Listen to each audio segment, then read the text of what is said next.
Major underwriting for A Taste of Louisiana with Chef John Folse was provided by the Baton Rouge Convention and Visitors Bureau. In Baton Rouge, our past is your present. Baton Rouge, authentic Louisiana at every turn. And People's Drug Stores, serving South Louisiana for generations. George and Shirley Picu are proud supporters of A Taste of Louisiana with Chef John Folse. And by the Foundation for Excellence in Louisiana Public Broadcasting.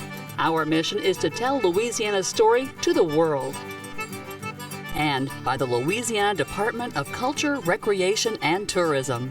Where you have this architecture, history, music. And the bittersweet cry of the blues. Especially the blues. There you go. How about a dozen?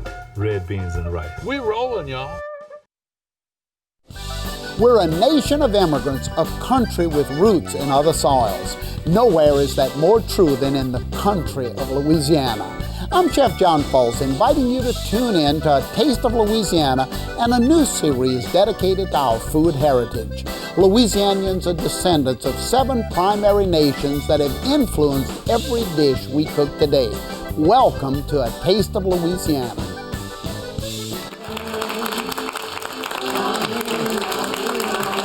All right, how y'all doing, guys? Huh? Man, you must have moved in here with me. All right.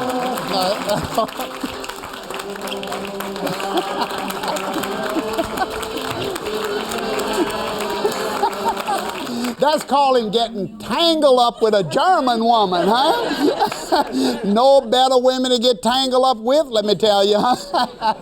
Y'all, it's so nice to have all of you in the kitchen. This place is wild today, and it's all because of you. I can tell you right now. Today we're doing the great foods of the Germans of Louisiana. I tell you, I'm always so fascinated with Germans, not only because I am German, but because I think the culture of the Germans, the foods of the Germans, unmatched in Louisiana, just absolutely fantastic. All the great sausages, some of the dishes I'm going to cook today. I'm cooking sauerkraut, by the way. Yeah, I guess so, huh? a lot of hard work there. Y'all, as we continue searching out the great cultures of Louisiana, those that made us famous worldwide, it's great to have all of you here to share that experience with me. I have some good people in the kitchen with me today too. Look, my family's right here. My 3 aunts and my sister. We're going to talk to y'all later. We have Germans from Roberts Cove. We have German foods. We have German music. Just stay where y'all are, okay? Germans immigrated to Louisiana in the 19th century in 3 waves. Following the Napoleonic Wars, second fleeing Germany's Civil War, and many came after 1864 seeking industrial jobs around the United States, with New Orleans as their port of entry. Today we'll journey through a few of Louisiana's German settlements with Frieda Arwe, Suzie Lester, and Josie Thevis. The first group of German immigrants arrived in Louisiana in the 1720s and settled west of the city near present-day Hahnville, Louisiana, on the German coast. The reason they came here, they had a 30-year war. Also, they wanted a better life for their families. Between 1840s and 1850s, a second wave of German immigrants arrived, and they impacted the city of New Orleans cuisine and culture like no others. Of course, food, butchers, bakers, foremost, as soon as possible. They usually had beer, they had breweries. They had architects that would know exactly how to build houses, what to use to build houses. Of course, Berlines on Canal Street, they had the music.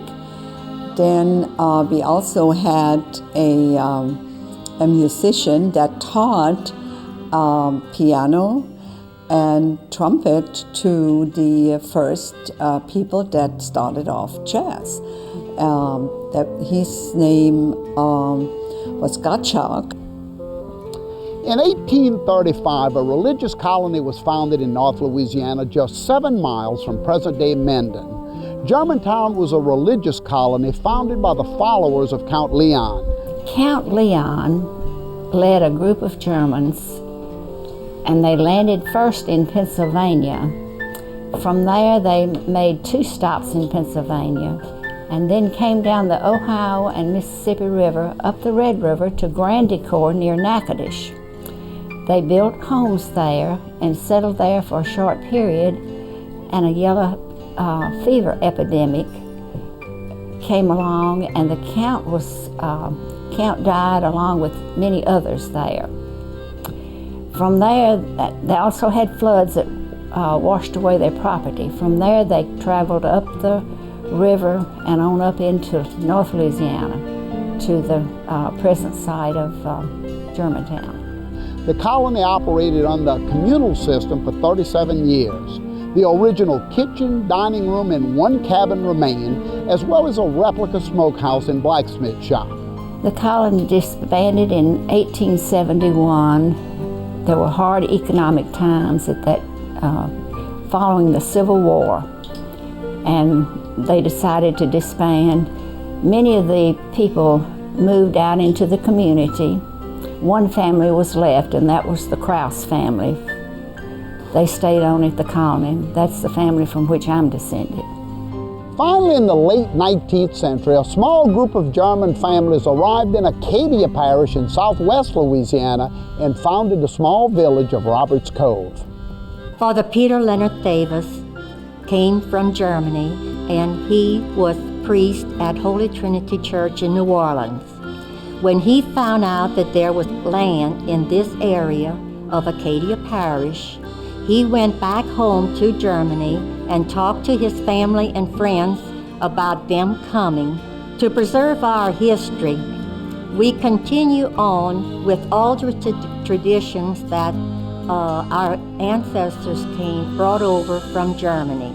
We in Louisiana are so proud of the strong German influence on the culture of our state.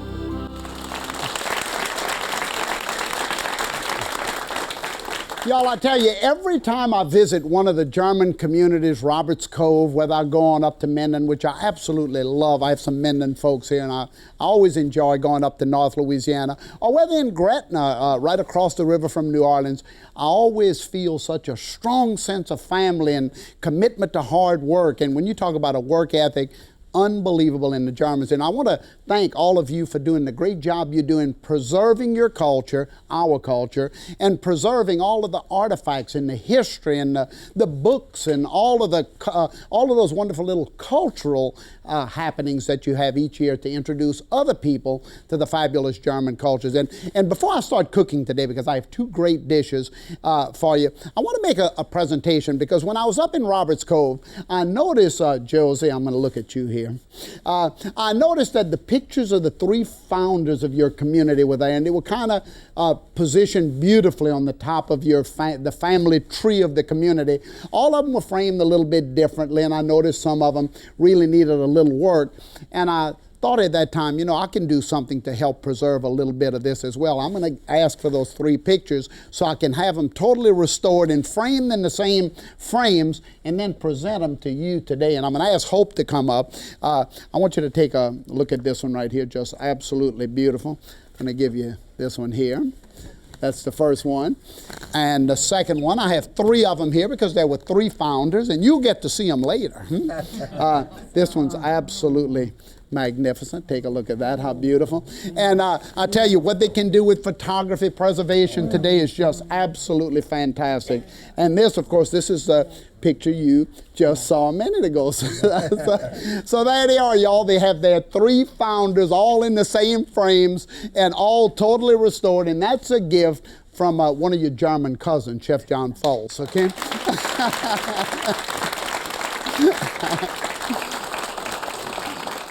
I want to mention also, and I didn't tell my camera guys this, they're going to go crazy here.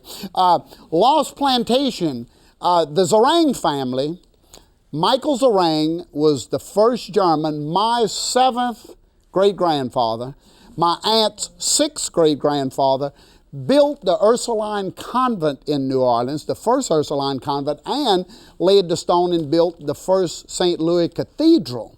And he lived in Gretna, and I'm going to see if a camera can shoot that picture right here on the wall, because this picture here is of Michael Zarang's family's plantation in Gretna called Seven Oaks Plantation. And of course, over the years it deteriorated because the Zarangs passed their fortune on to the Folses and we lost it. So there it is.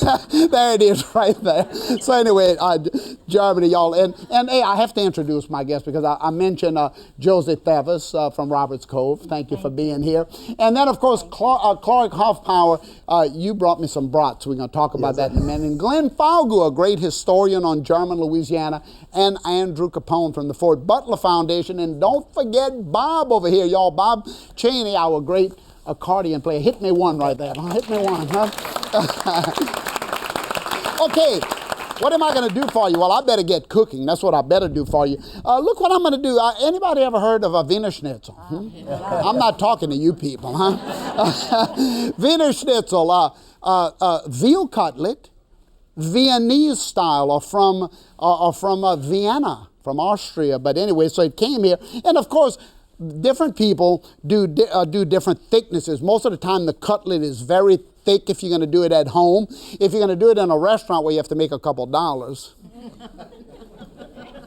you thin it out a little bit. But they're very simple to do, y'all. The Wiener Schnitzel is wonderful, and it's so simple to make. Just, of course, we do pork cutlets, we do beef cutlets, all of those nice things. You just want to season them with a little salt, just like that, just a little touch of salt, a little pepper, and I'm going to just kind of pound that in there just a little bit. And Josie, while I'm getting my skillet hot here, tell me a little bit about your work to preserve Roberts Cove, because y'all do so much to keep the message alive, right?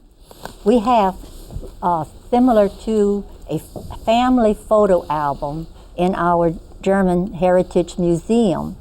We go back to the first settlers who came to Roberts Cove, and we go down in picture form all the way through the 5th generation of people from these first settlers. So it's like a great big photo album in our museum that we have taken from Father Charles Zambrecker's genealogy book. Right, so y'all just, and people can walk into that museum any day and basically see the life of Roberts Cove. Right. Now y'all also do a couple of events, like you do a Christmas event every year. We want to talk about that a little bit because I'm coming over there this year. Okay. I promise you that. Y'all, I took the veal, I seasoned it, I dipped it in egg, just scrambled egg. Then I put it into flour. Now I've mixed 2 different breadcrumbs. They're white breadcrumbs, fresh, and then of course some of the seasoned breadcrumbs to dry when I'm gonna get my skillet good and hot. I'm gonna put a little buttery flavored oil in here. Just a little buttery flavor. You could use butter. If you use butter, you might want to put a little bit oil in it to keep it from smoking or burning, because this gets very hot right here. Now, once the veal goes into the egg and the flour, you shake off the excess and then press it down into the veal. That's the way you do it, Josie? I know what you do. You like to get those big, fat, thick veal cutlets, huh? Invite me over for that, and when you come to my restaurant, I'm going to sell you one of these. All right, now down into the hot pan like that. Just again, the flour protects it, keeps it nice and juicy right there. Oh, really, really good. And I'm going to just press a little bit more in here and then into the pan. Now this cooks very hot and very high temperature, so it's going to brown nicely, and you only turn it once. And you know how simple it is to serve? Just a little squeeze of lemon juice. A little just squeeze of lemon juice, fresh parsley on top of it. You can see how this is starting to brown very nicely in the skillet right here. I'm going to just turn it one time. You can even put a little Parmesan cheese. I know people who do that. But look at what it looks like when it's all said and done. I'm going to get a little squeeze of lemon right on top of it like that. I can get just a little touch of fresh parsley. Whew, I wish you could taste this. But you can't. I'm going to eat that, y'all. So anyway, just Keith, you watch mine in the skillet right here. I'm going to flip it over in just a minute here. Y'all, many German coast descendants remember shredding and salting cabbages in large barrels or crocks for traditional sauerkraut making. I love sauerkraut and made a batch with Frieda recently at San Francisco Plantation. It was wonderful. Oh, y'all watch this. Welcome everybody to beautiful San Francisco Plantation, west of New Orleans in the little town of Garyville, Louisiana, on the west bank of the Mississippi River. The gorgeous colors of this home were painted by the mistress of the house, Louise von Sebold, who actually married the son of the builder in 1856 in Germany and came back to Garyville and put these gorgeous Bavarian colors on the home. And of course, we're making sauerkraut in her yard today, as I'm sure she did many times, and I have with me my good friend Frieda, and you're going to help me make the sauerkraut, right? I surely will. Now, when you made sauerkraut in Germany yourself with your grandmother, now I'm making a little 8-head batch today. What size sauerkraut batches would y'all make? My grandmother would make no less than 50 pounds. 50 pounds at a time? Yes, at a time. And believe it or not, they ate it all. Now, the temperature has a lot to do with sauerkraut, the size of the batch. I want to show everybody what goes into sauerkraut making. First of all, of course, a nice head of cabbage, right? Right. Now, the cabbage in Germany, when you put it in the root cellar, the longer you leave it there, the whiter it gets. Yes, and of course, like you can this. see how nice and white this sauerkraut, cabbage is. And basically, we just cut the head in half like this, and you can see how gorgeous that is. And then we would just slice it on a mandolin, or in the old days, they would run it through one of the sauerkraut slicers, right? We also need some juniper berries and also some salt. That's the only two flavorings that go into the sauerkraut. And now in Germany, you would use about a 16-pound rock to weigh it down. Stone. And with a oak board on top of it to press it down in the crock. But here I'm using 2 gallons of water, which is about 16 pounds of water to weigh the sauerkraut down. So, okay, Frieda, so let's go ahead and make it. I'm gonna put the cabbage in. Now you're gonna pound it really nicely. Now, what's the purpose of pounding the cabbage? You actually packing it. In order to get the air out. Ah, so you're making it really, yes. Now I'm putting some juniper berries in it, and for every 8 heads of cabbage, I'm putting 4 ounces of salt in there. And that's what it looks like when we just keep on doing it all the way until we get to the top of the crock, and then we're gonna weigh it down with water. Now let's see what it looks like over here. I'm gonna take my bag off of it. This is my weight. And then we can stir this. This looks, this is 4 weeks of fermenting. It still has about another 2 weeks to go. And this is gonna be a really, does it look like it might be doing some good there? Huh? Yes, it looks like it's getting there, but it definitely needs it needs to go a lot further. So anyway, y'all, we're gonna let it go for another, a couple of days here. But you know what? In just a minute, I'm gonna be cooking a batch of sauerkraut or choucroute garni for you. Oh, y'all, wasn't that great? I mean, not too many people today remember, unless you're in one of the German communities, or preserving part of our culture. Do you remember how to make sauerkraut from scratch? And the same thing is true about sausage making, and the same thing is true about boudin making in French culture in Louisiana. We're forgetting so many things. It's up to us to keep all of this alive. So thanks for your great work. And talking about keeping things alive, I want you to look at what I'm doing with the sauerkraut. I made about 8 cabbage worth. And this is about what it came down to. This was, actually with the salt and with the berries, it just kind of fermented down to this. Now, a lot of times the Germans won't wash much of the brine off of it, the salt and all of that flavor. They like especially in the old country. But here, most Americans like to take the sauerkraut and wash it and get most of the brine off. Especially if you went to one of the high schools that served sauerkraut on Wednesday, and you learned to hate it because it wasn't cooked properly. So I'm going to put a layer of the sauerkraut down into my pot because I need a good base layer before I tell you what else is going into it here. So I'm going to spread that around, get a good nice layer. Now look at all the meat possibilities I have here. Smoked sausage, naturally, from the Germans. Smoking is a way of preserving meat, pork or beef. Brats. brats, a wonderful size. And you know, I have a good friend of mine here on the at the counter, Clark Hoffpauer. And Clark, you handmade this brats for me. What makes it different from regular sausage? All of your different spices. Yeah, and why don't you name them to me in alphabetical order? There's a few peppers, and I can give you one, and maybe. Spice blend A. I can give you one. Nutmeg is one of them. Okay, yeah, but it's great, and you brought me a big platter of it. Thank you so much, and I've cooked some, so we're going to eat some later. And you make it just for your friends. You don't actually make it to sell, huh? Not yet. Not yet. Well, see me after the show. Okay. So anyway, y'all, I have the brats here, and then I have some commercial brats that you buy. And look at the difference. Look at the difference in the brats. Ham with the ham bone. You want that marrow bone in it. Hocks. Oh, you have to have hocks. I'll boil these to tenderize them. You could put them in the pot just as is, but I kept the stock I boil them in to make sure I had that good smoky flavor from the hocks.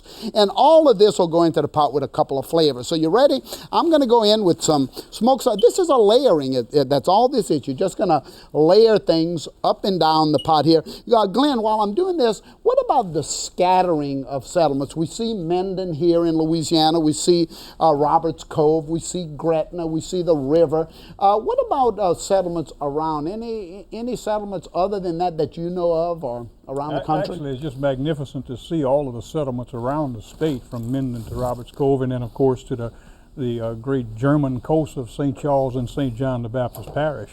And of course, I mean, Germans are well represented all throughout the state, and then all of a sudden you find yourself flowing out of the state to the great settlements as well. Right, because Pennsylvania, of course, and then Manor Colonies up in Iowa. Brownsville's in Texas. In Texas, sure. Okay, y'all, I've put potatoes in here. I put bacon. I'm just layering all this great flavor. Garlic, a lot of it.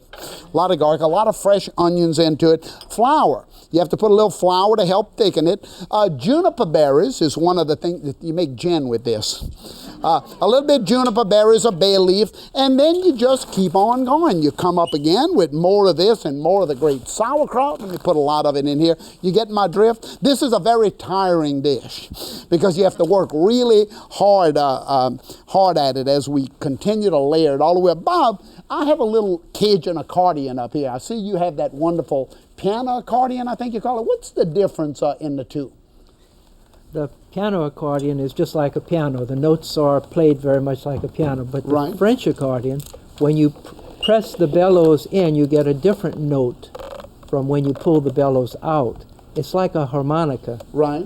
But the piano accordion is not that way. Do you know when the Cajun accordion got here? Some people say after the First and Second World War, it was hard to get parts out of Germany, so they started to make some of the accordions here in Cajun country using whatever they had locally. Is that true or folklore? Well, I'm not absolutely sure, but I did have a friend that was making French accordions using piano accordion parts. Right. So I'd imagine that's where it got started. Well, the Cajuns told me to use springs off of the door. They used things off of the chair, and boy, could they make good music. So y'all, you can see I'm continuing up. I'm going to add one more layer of sauerkraut. I've added juniper berries. I put salt and pepper in here. I put bay leaves. Now, across the top, the sausages. Oh, you talk about just really wonderful brats, and I'm putting half of yours and half of the commercial. We're going to do a test, and if yours wins, we'll talk. Okay? And I know it will. I just absolutely love it. So y'all, you put a little beer and stock in here. This is the stock from my smoked meats. Remember, this sauerkraut has been cooking in a crock for a long time. We're going to put a little white wine into it. We're going to put beer, and then, of course, we're going to go ahead and put it on a low fire, and we're going to cook it for, I don't know, maybe 2.5, 3 hours. You want to take a look at this one? Just get down right in there and take a look at that pot. How beautiful it is. Isn't that great? All of that steaming away with the beer. And what else would I serve with this? Let me show you a couple of dishes over here right away. I have German cookies. These cookies actually we found some historic old German cookie cutters from very different size, but can you imagine a cookie this big? It could also have been used for tarts. So this is in case you really drink a lot of those beer, you need a couple of those. Look at the onion tart right here. The onion tart, a beautiful dish with sour cream and onions in it, and of course the brats. right here, the wonderful brats that we got right here from Clark. And y'all, thank you so much for being here. And Josie, thanks for all the great work that y'all doing at Roberts Cove. Y'all, time flies when you're enjoying good food and good conversation with friends in the kitchen. Thanks for stopping by as we continue to explore our unique food heritage and cook up another great taste of Louisiana. I'm getting into the sauerkraut.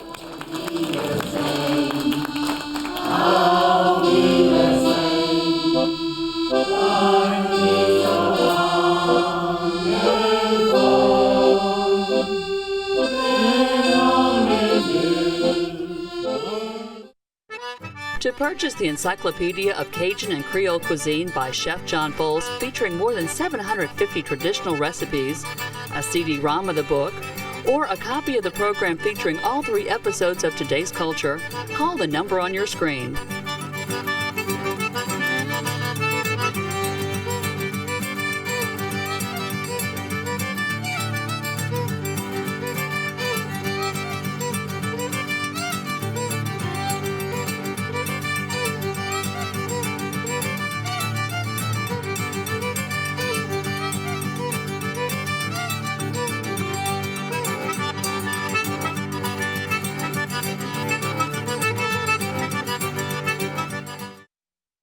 Major underwriting for A Taste of Louisiana with Chef John Folse was provided by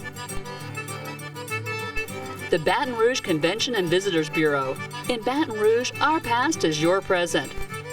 Baton Rouge, authentic Louisiana at every turn. And People's Drugstores, serving South Louisiana for generations. George and Shirley Picu are proud supporters of A Taste of Louisiana with Chef John Folse.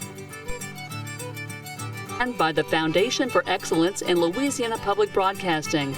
Our mission is to tell Louisiana's story to the world. And by the Louisiana Department of Culture, Recreation, and Tourism, where you have this architecture, history, music, and the bittersweet cry of the blues. Especially the blues. There you go. How about a dozen?